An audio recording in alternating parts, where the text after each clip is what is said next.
I pick plums every day because they ripen in stages. Aren't they so pretty?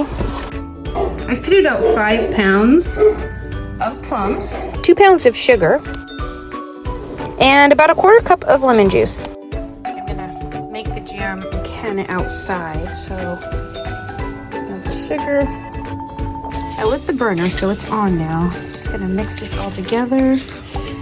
And it'll probably take about 15 minutes to cook down where the plums will start to break down and I can mash them up a bit.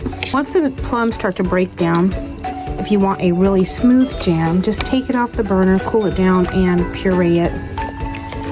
I'll just be mashing it down and letting there be some chunks. So, let this cook a little bit. It's only been cooking for a few minutes and it's already got a lot of the big chunks broken down. I'm stirring pretty constantly because it can burn, it can scorch on the bottom, and then it ruins the entire batch. It tastes burnt. You can tell it's getting close because it's not running off like liquid anymore. It's definitely slowed down a bit.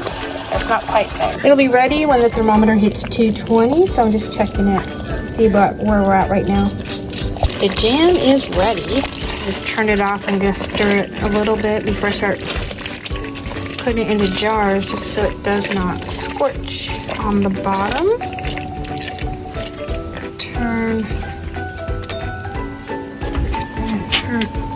I need to turn this one up high again.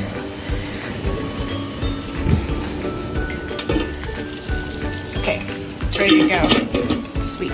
Start ladling this into my jars.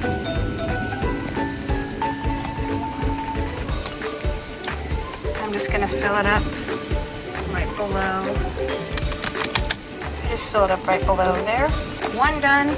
Let's see how many this makes. Okay, so that batch made 7 half pints of jam. Okay, these are ready to go. Only takes 10 minutes for them to process. Okay, I've already heard some popping, but they are done. So 10 minutes here on the coast. If you have a higher elevation, you'll have to look up how long to process. It'll be longer. Okay, I'm just gonna let these set overnight to seal up. I scraped around the side of the pans and got a little extra so we could have some right now, but this is what it looks like, completely done. It's really tasty. I think they've all sealed. Okay, so these are ready to label and put away.